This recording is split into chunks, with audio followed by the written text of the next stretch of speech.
Bienvenida a Proyecto Orinoco. Nosotros nos conocemos hace mucho tiempo, pero quisiera que te presentaras tú para quienes nos están viendo y quienes están observando esta conversación entre nosotros. Bueno, muchas gracias por la invitación.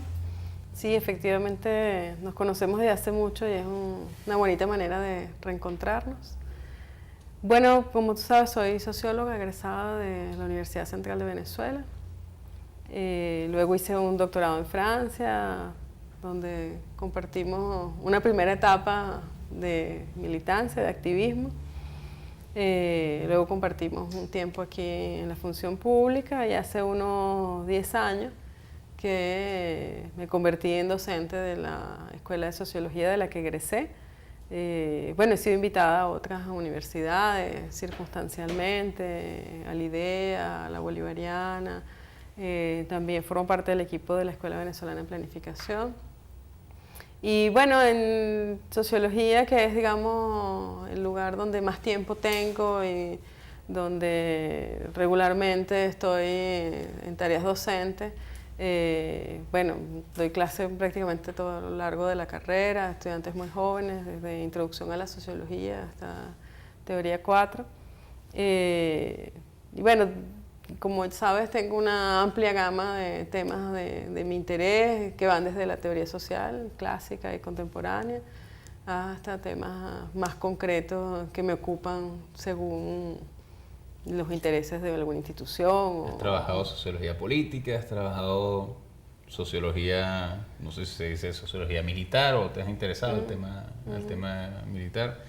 En fin, yo te quería preguntar, para comenzar, tú que eres profesora universitaria hoy, claro, las universidades siempre han sido escuelas de cuadro y han participado, hay mucha comunicación, si se quiere, entre la universidad y el mundo de la política. Es normal, digamos, que los dirigentes estudiantiles tengan un rol político más adelante. Claro, en la actual coyuntura probablemente más, ¿no? Porque hay una generación en la oposición venezolana, una generación que se formó con las movilizaciones estudiantiles del 2007 y bueno, en particular Guaidó y otros vienen directamente de esa generación. Pero sorprende, de alguna manera, que la universidad, si bien está presente a través de personalidades políticas, pareciera que estuviera como ausente del debate político. Es decir, la universidad, no quiero con esto ofender a nadie, pero pareciera que no produjera los intelectuales, los estudiantes tomando no partidos, sino posiciones públicas, nutriendo el debate político en un país que está en una crisis muy complicada, que de alguna manera, bueno, nadie tiene una fórmula mágica para superarla, y a priori pareciera que las universidades pudieran ser un lugar donde surgiera esa discusión. No sé si visto desde afuera, afuera de la universidad tengo una visión sesgada, a lo mejor dentro de la universidad hay muchos debates ricos, pero quisiera escuchar de tu parte si no tienes esa impresión de que la universidad pudiera de alguna manera contribuir más a la superación de la crisis, a la búsqueda de soluciones, al debate que de alguna manera se está dando en todos los espacios de la sociedad venezolana hoy. No, seguro. Creo que la universidad ha perdido una oportunidad histórica de participar activamente en la política desde una posición mucho más constructiva. Creo que la universidad en la polarización ha tomado una posición, bueno, todos lo sabemos, una posición antigobierno, pero eso la ha enclaustrado, la ha llevado también a unas dinámicas internas muy poco enriquecedoras. Sí, hay una que otra actividad, porque siempre hay gente que está preocupada, siempre hay gente que tiene iniciativa, que tiene interés en proponer espacios de encuentro, pero desafortunadamente la dinámica en la universidad ha sido más bien hacia la sectarización, ha sido mucho más sectaria, digamos, ¿no? Lo conversábamos hace un rato también, eso ha ido cambiando, ha tenido como momentos más álgidos y momentos un poco más distendidos. Yo tengo la percepción que estamos en un momento de cierta distensión donde hay un poco más de puentes, de canales de diálogo entre posiciones que antes eran mucho más enconadas. Sin embargo, la universidad frente al país sigue en una posición enconada y yo creo que una manifestación de eso muy desafortunada es que la universidad ha tomado la bandera de la democracia frente a lo que ella considera es un gobierno que puede ser dictatorial o autoritario, despótico, en fin, han utilizado toda la gama, ¿no?, de calificativos, de descalificativos en este caso, pero el asunto concreto es que la práctica de la democracia dentro de la universidad también ha sufrido... Está en mora. Claro, porque la universidad sufre la contradicción de enarbolar la bandera de la democracia o de la democratización, al mismo tiempo que no renueva sus autoridades hace más de 9 años. Claro, por las autoridades. Claro. Creo que la rectora de la universidad tiene muchos años. Sí, 9. 9 años. Y entonces, claro, eso repercute en un espacio en donde, digamos, hay poca cabida para el encuentro, ¿no? Y habría quien te pudiera objetar, bueno, lo que pasa es que la universidad está de capa caída, la crisis económica y social, que siempre en el ámbito universitario se subraya la falta de recursos, o sea, nunca hay, no digo que nunca, pero las universidades públicas siempre han pugnado por tener un financiamiento digno, poder tener la mayor cantidad de recursos, digamos, dirigidos a las diferentes áreas de educación. Pero bueno, ahora en particular el país efectivamente atraviesa una crisis económica muy, muy dura, con consecuencias sociales, y por otra parte es también sabido, o se pudiera especular, que los profesores, los estudiantes forman parte de los migrantes venezolanos que se van al exterior, que es un segmento que está de alguna manera afectado por el tema de la migración. En fin, hay quien pudiera decirte, no, el problema es que la universidad podría estar en otra situación, pero es la crisis económica, es la crisis social, la crisis migratoria, la que la ha de alguna manera arrinconado y alejado de los debates políticos. No, sin duda la crisis tiene un efecto y es obvio que tiene un impacto en las condiciones materiales de la universidad en términos presupuestarios. Sin embargo, bueno, ahí estamos siempre en la frontera entre mito y realidad, ¿no?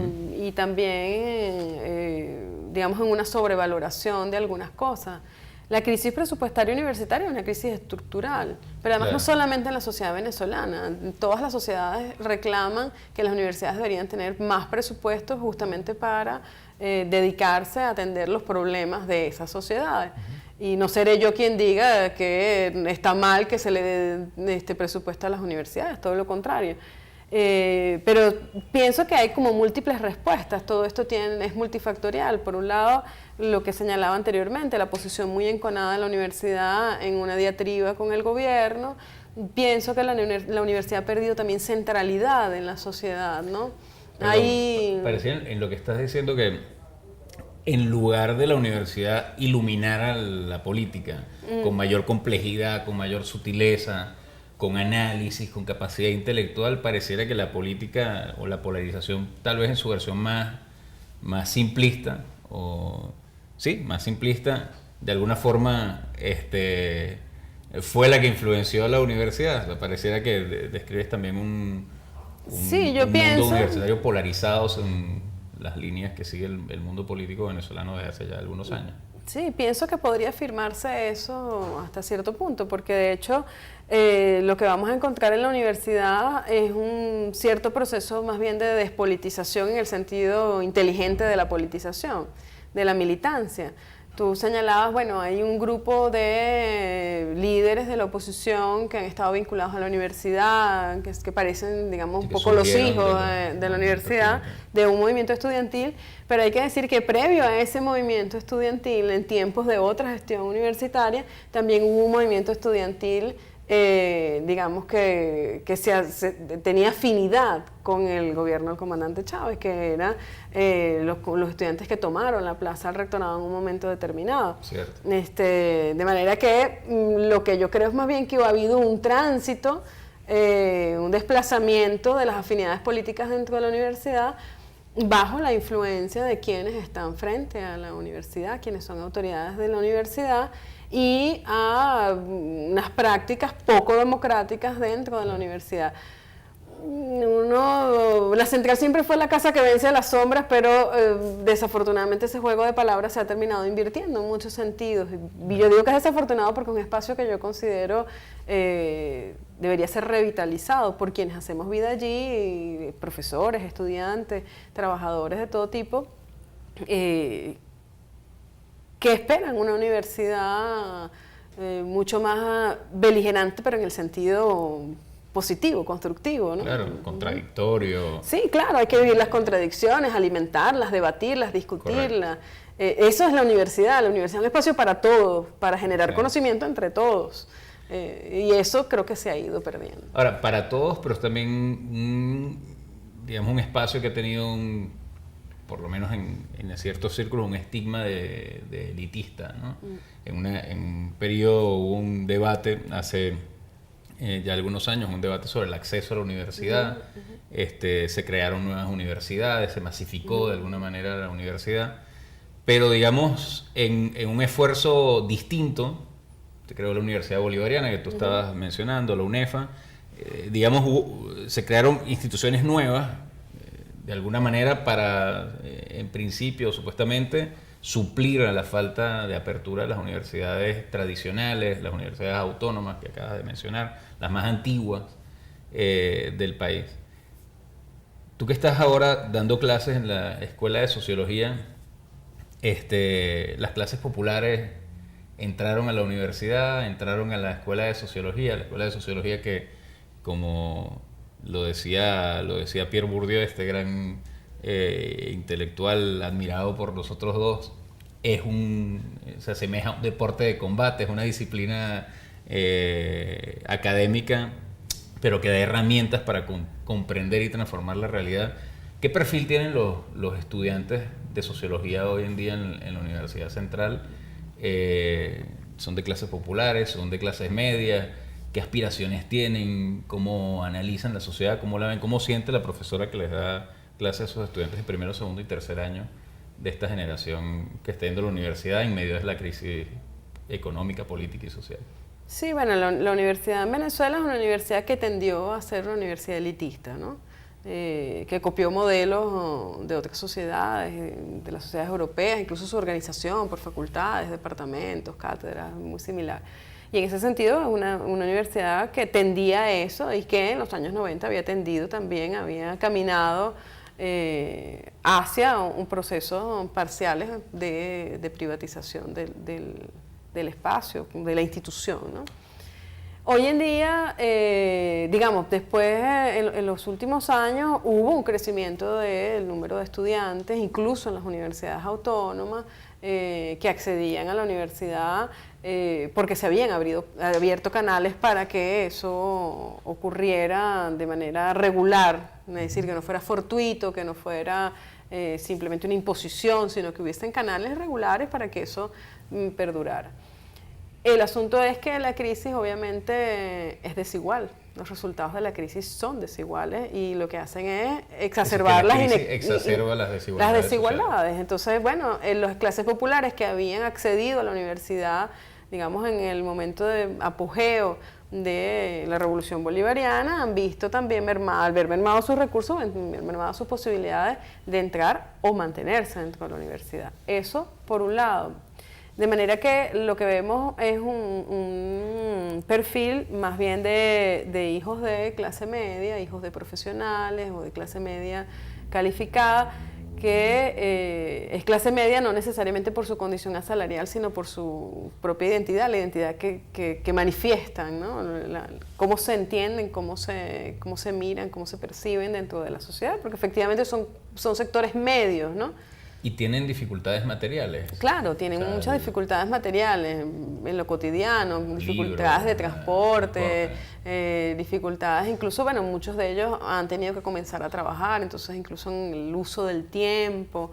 Y bueno, ha habido una deserción importante, bien porque resienten la necesidad de comenzar a trabajar, bien porque siguen a sus familiares a otros países, en fin, toda la variedad de razones que explican la migración y la deserción, ¿no? Que en este caso son fenómenos que van en paralelo, ¿no? Que se tocan. ¿Y son cosas que movilizan a la población universitaria o que la vuelven más apática? Pues de alguna manera el caso venezolano, a ver, dependiendo de las coyunturas, da para las dos cosas, ¿no?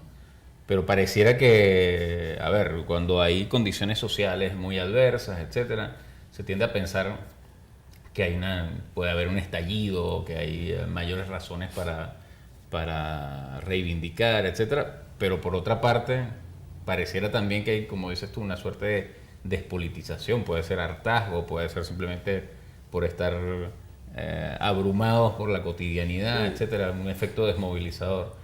No sé, ¿cómo sientes tú a la población universitaria hoy? Yo me quedaría un poco con esa última valoración que tú haces. Hay un efecto desmovilizador de la crisis, ¿no? Lo cual no quiere decir que la gente no tenga interés o que no tenga preocupación por la situación o que no se plantee reflexionar acerca de las posibles soluciones. Lo que sí está ocurriendo es que, bueno, la gente está abrumada por una cotidianidad compleja que los afecta individualmente, pero afecta a su entorno inmediato y sus comunidades. Pero bueno, justamente el espacio de la universidad puede ser revitalizado. Uno puede aferrarse a la visión distópica, nada tiene salida. Vamos todos, como usted decía, una expresión muy infeliz, pero vamos todos al suicidio colectivo, o no, al contrario, bueno, sí, hay que enfrentarlo, hay que explicárselo, hay que analizarlo, hay que interpretarlo y luego hay que también construir soluciones colectivas. Yo creo que los estudiantes tienen ese interés. Ahora, en el ambiente de la universidad, las soluciones que parecen salir del debate a veces también están muy mediadas por esa polarización, por ese enconamiento, ese sectarismo, de tal suerte que también las soluciones suelen ser muy estereotipadas, pero eso digamos que puede trabajarse, puede... ¿Estereotipadas cómo? O sea, Bueno, la tendencia, por ejemplo, a pensar que la solución a la situación universitaria podría pasar por una privatización de la institución, que la institución rompa las relaciones con el Estado, ¿no? Y bueno, como hay una asimilación entre gobierno y Estado, ya no se sabe quién es quién desde esa mirada. Bueno, entonces como queremos romper con el gobierno, romperemos con el Estado y nosotros ahora nos vamos a autogestionar, vamos a producir nuestros propios recursos y vamos a conseguir una especie de mecenas o financistas que nos ayuden a salir adelante. ¿Y eso es una visión que tiene fuerza Eso ahora? es una visión que sale con cierta regularidad. Digamos que yo me he puesto como tarea también problematizarlo. Ajá. Cambiar de patrono no significa que se resuelven tus problemas, vas a tener otros problemas. Claro. Y en todo caso, bueno, de mi parte la posición es que la educación tiene que seguir siendo un deber del Estado, es una responsabilidad del Estado.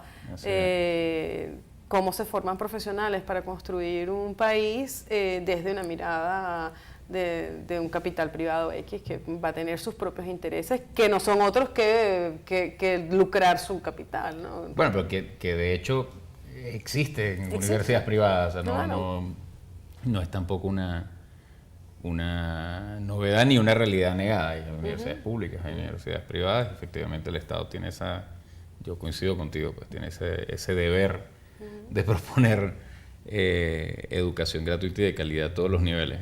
Pero hablando precisamente de educación gratuita, de calidad y a nivel universitario, hace falta recursos hasta para lo más elemental. Recursos de parte de la comunidad, pero recursos también en la universidad, como por ejemplo para leer libros, ¿no? Una profesora de sociología pues debe tener que proponerle a sus estudiantes que lean algunos clásicos, Durkheim o qué sé yo, Bourdieu, que estábamos citando ahorita. ¿Cómo se hace en el contexto actual para asegurar esa circulación del conocimiento, esa puesta en común de herramientas que pueden ser o bien porque son escasas o bien porque son muy costosas, no estar al alcance de los estudiantes? ¿Cómo se lidia con esa, no sé, supongo limitante en la coyuntura actual? Bueno, la respuesta es ambivalente, porque en realidad las nuevas tecnologías nos han permitido poner los recursos en manos de los estudiantes de manera bastante simple. Yo utilizo plataformas en internet, especies de aulas virtuales para poner al servicio de los estudiantes toda la bibliografía que he ido compilando como hormiguita en formatos digitales. O incluso mis libros, eventualmente escanearlos para que estén a disposición de los estudiantes. De manera que eso, bueno, sí, siempre es una dificultad.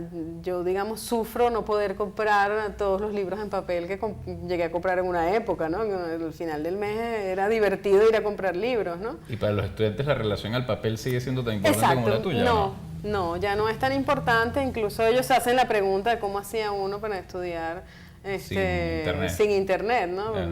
Bueno, además de que creen que uno nació en el siglo XVIII y estudiaba a la luz de la vela, les cuesta mucho imaginar un mundo claro. que no esté interconectado de esa manera, ¿no? De tal manera que por eso te decía que era ambivalente, porque las nuevas tecnologías nos han ofrecido recursos que finalmente nos sirven para resolver un poco la precarización de ciertas actividades antes cotidianas, pero al mismo tiempo han banalizado también algunos procesos que en la enseñanza-aprendizaje tendrían que ser fundamentales, ¿no? Claro. Y bueno, la lucha allí que uno tiene que llevar contra el plagio, que Wikipedia no es exactamente... El copiar, pegar... Sí, que esa no es necesariamente la mejor fuente, sí. Pero bueno, el proceso de enseñanza-aprendizaje pasa por todo eso, ¿no? No solamente enseñar el concepto y la teoría, sino una manera de hacer, es un saber hacer. En esas cosas yo me apego a viejas lecturas sobre la artesanía intelectual, de papel, sí, de la artesanía intelectual, la imaginación sociológica. Bueno, es parte del proceso, ¿no? En estas circunstancias es cierto que es más complejo, pero no necesariamente menos rico. Yo creo que hay también la posibilidad de crecer en situaciones adversas. Bueno, o sea, Proyecto Orinoco, este espacio no es una universidad, evidentemente, pero nació con la idea de socializar el conocimiento y tratar de nuevo problematizar, en este caso la crisis, pero quiero decir los temas políticos, económicos, sociales. Voy a aprovechar entonces para pedirte que te comprometas conmigo, con nosotros y con quienes nos están viendo. Nosotros vamos a proponer tutoriales, también pensando un poco en esa idea de que bueno, hay obras, a pesar de que el internet a veces se encargue por nosotros, pero bueno, si las cosas están en internet, porque alguien las subió, porque alguien tuvo la iniciativa de ponerlas en común. Y nosotros queremos que gente como tú, que tiene acceso a ciertas obras que pueden ser muy útiles para entender la realidad, que pueden ser muy útiles para reflexionar, podrán agarrar un libro o varios, leerlo y hacernos un tutorial de 15 minutos para compartirlo con quienes nos siguen en las redes sociales, poner esas herramientas en manos de cualquiera, de gente que esté en la universidad o no, pero que quiera interesarse en algunos de esos temas. ¿Podemos contar contigo para eso? Va a ser muy difícil la selección, pero sabes que puedes contar conmigo. Y, bueno, y también incorporar a la comunidad de estudiantes, etcétera. Estamos abiertos a que cada uno de ellos tome la iniciativa y traiga un libro y pueda explicarlo frente a la comunidad de Proyecto Orinoco. Mira, yo quería, no sé, cerrar un poco esta conversa, este intercambio, preguntándote una vez más, sin despegarnos de la cotidianidad. Yo soy de los que siempre reflexiono y trato de poner en medio de la conversación los problemas de la crisis política y económica sin miserabilismo, ni sin exageraciones, sin llegar, digamos, sin histerizar el debate. Pero ¿cómo crees tú, una vez más desde el ámbito universitario, ahora que hay tantas iniciativas, hay iniciativas de diálogo, algunas en las esferas políticas que son difíciles, pero también en la sociedad hay iniciativas de diálogo que traen actores que vienen de la izquierda, que vienen del chavismo, otros que vienen de la oposición, que finalmente terminan dándose cuenta, a pesar de preservar las diferencias, que de esta gran crisis o de esta gran, digamos, complejidad en la que estamos inmersos no se sale sin discutir, sin estar de acuerdo en algunas cosas, en otras no, pero buscando soluciones en común.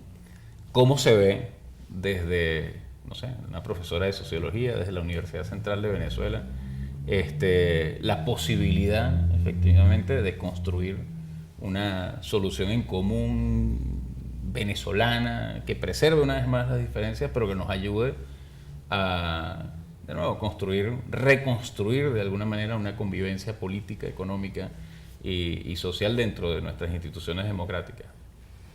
Bueno, de la manera en la que tú lo planteas hay dos cosas que yo rescato y que para mí son fundamentales. Uno, preservar las diferencias.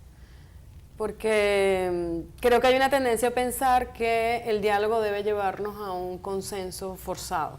Todos nos tenemos que poner de acuerdo en todo. Y eso es una quimera, no es ni siquiera una utopía, es una quimera. Negación de la sociedad. Claro, porque el asunto pasa por el reconocimiento del otro. Correcto. Y efectivamente, lo segundo, en lo que coincido contigo, en la manera en que tú lo planteas, es que debe haber un espacio para poder definir cuáles son los elementos en común, mínimos indispensables para que podamos convivir. Y en esos mínimos indispensables está el reconocimiento del otro, justamente. La salida a la crisis no puede seguir pasando por la negación del otro. Y una de las cosas que a mí más me preocupa de los espacios de diálogo es que están o en las esferas políticas o están en ciertos ámbitos de la sociedad. Pero poco veo allí a un actor, un sujeto histórico importante de los últimos años. ¿Qué es?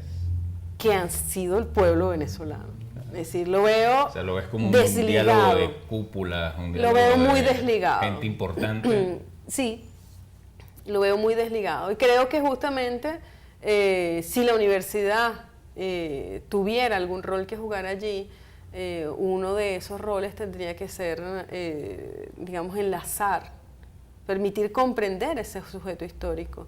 No es posible la convivencia democrática en un país como el nuestro, en una situación como la nuestra, sin que se reconozca al otro. Y yo creo que ese otro que ha lidiado durante décadas, probablemente durante siglos, por alcanzar ciertos niveles de igualdad, no puede ser de nuevo invisibilizado. Porque en cualquier situación, sea quien sea que le corresponda llevar las riendas de este país por el tiempo que le corresponda, legítimamente, tal y como está establecido, no puede ser invisibilizado. No puede ser invisibilizado. No podemos repetir la historia de la infamia, que es invisibilizar nuevamente al pueblo venezolano. Yo creo que si algo me preocupan de los espacios de diálogo es que sean más bien espacios de concertación. Espacios de pactos. Exacto. Bueno. Eso es, digamos, mi mayor preocupación con los espacios de diálogo. Hay sujetos que para mí todavía están ausentes, injustificadamente ausentes. Bueno, Tania, intentemos con esta iniciativa y otra ampliar precisamente esos espacios y contribuir a que, como dices tú, el pueblo venezolano, la sociedad, la ciudadanía, utilizando más, todo el... Permíteme la gama de términos. Que lo precise porque creo que es importante. Yo creo que no puede seguir estando ausente el pueblo chavista. Vale, okay. Me encantó conversar contigo. Como siempre. Bienvenida siempre. Gracias. Vale.